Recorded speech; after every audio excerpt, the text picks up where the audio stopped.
Gary, thanks very much for joining us for another week of Borough TV. Unfortunately, we suffered our first loss for the season. I thought the first term was pretty tight, but Geelong started to get on top in the second quarter. We seemed to break down across half forward.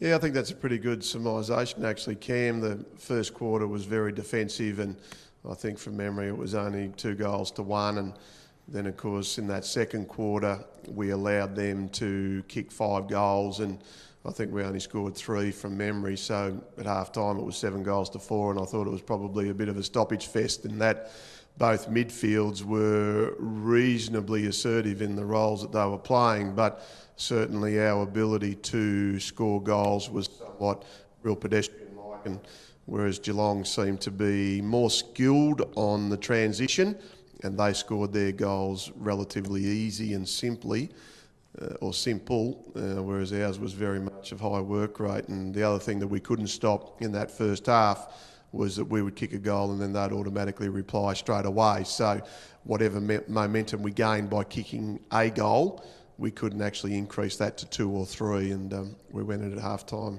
3 goals down. Sandy Robinson looked to be the only forward in the second term who threatened to take a mark inside 50. Rowe, Scipione, Bonadio and co just couldn't get into the match. Yeah, there wasn't probably a lot of fluency, as we said previously, but I thought Sandy Robinson presented well. He's a good size and he can take a good mark, and then he finished off okay. But we know when you're only a lone hand, it's going to be hard to kick a winning score. But in the third quarter, we allowed them to kick 4 unanswered goals in the first 14 minutes of the third, and I thought that was very costly. It took us 15 minutes before we scored our first goal for the third quarter.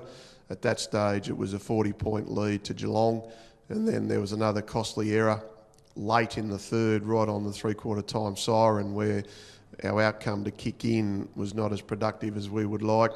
They took a mark, squared the ball up, and then kicked the goal right on the three-quarter time siren. So the context of those first 3 quarters was there was a heck of a lot of little things that we were not doing really, really well.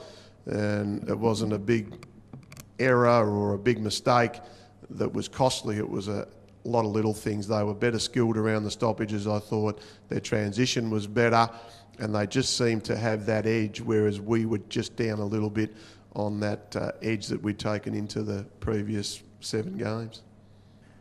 Midway through the third term, we started to win some stoppages and many of our players started to lift.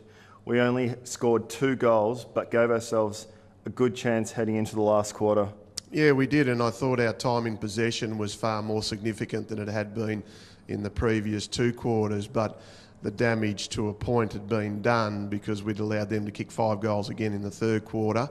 And our inability to set up the defensive mechanisms and basically get our flow happening, I thought was counterproductive to what we tried to do.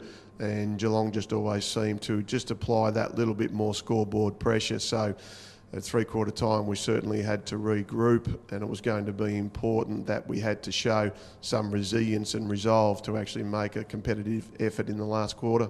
Well, just speaking of the last quarter, it was a brilliant last term by us, almost pinching the win. But why did it take so long to get us into the game, do you think?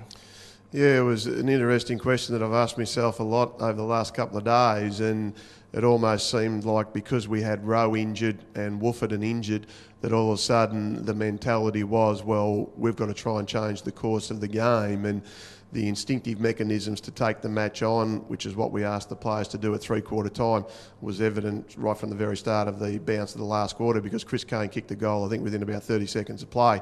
So all of a sudden, it seems to grow that the momentum shifts quite quickly in a match these days, and we were dominant, really dominant.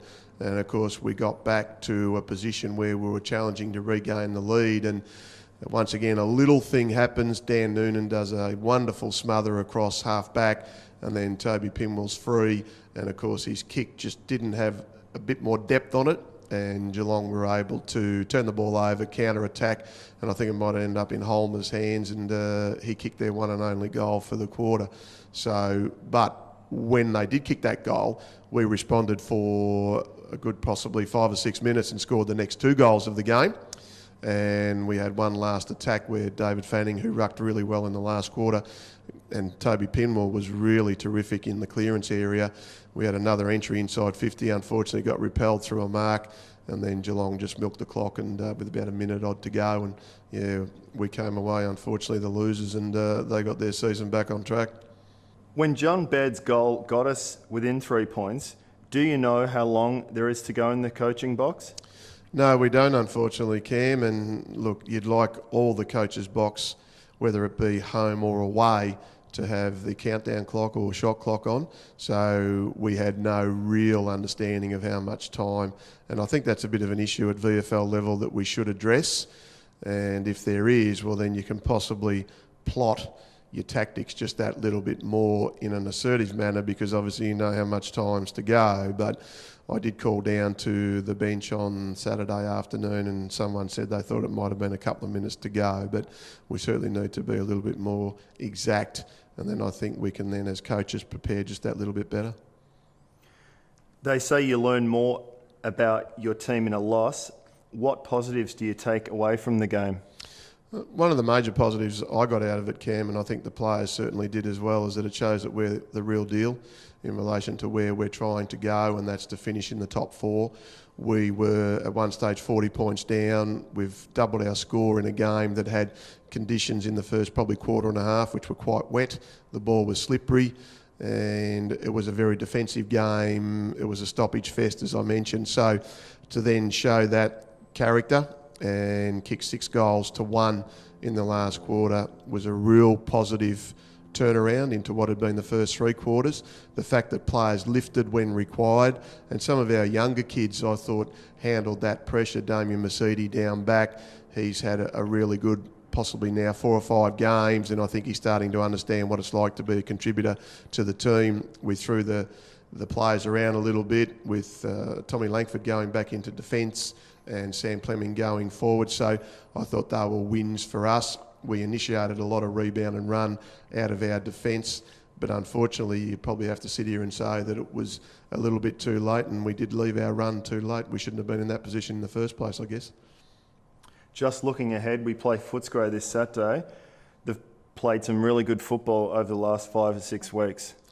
Yeah, they're a big side too, a tall side, and they certainly are very good out of the stoppage area of the play. They've been pretty high scoring as well, and of course they've had quite a number of AFL representatives playing in their VFL side. I think 2 weeks ago there was something like 20 out of the 23. But look, we come up against that on average most weeks, and we're now back at home for the first time in something like 6 weeks. We need to take the positives out of Saturday's game against Geelong. We certainly need to work on the little things that make us a much better side overall. We need to be cleaner around the stoppages. We need to have our tackling technique better. And certainly the ability, as the saying goes, to get back on the horse is pretty important, because if you do happen to lose a game, you've then got to make sure that you respond and reply the next week in a pretty aggressive fashion, and that's what we'll be aiming to do. And just finally, can you give us an injury update on the following players? Dan Connors, Eddie, Lang, Johnson and Michael Ades? Yeah, Dan Connors played in a local game last week, so he got some much needed match practice, so he'll be available for selection this week. Rob Eddy is possibly 6 to 7 weeks away after having a hip operation. Chris Michaelides is probably 4 to 5 weeks away after having a AC operation.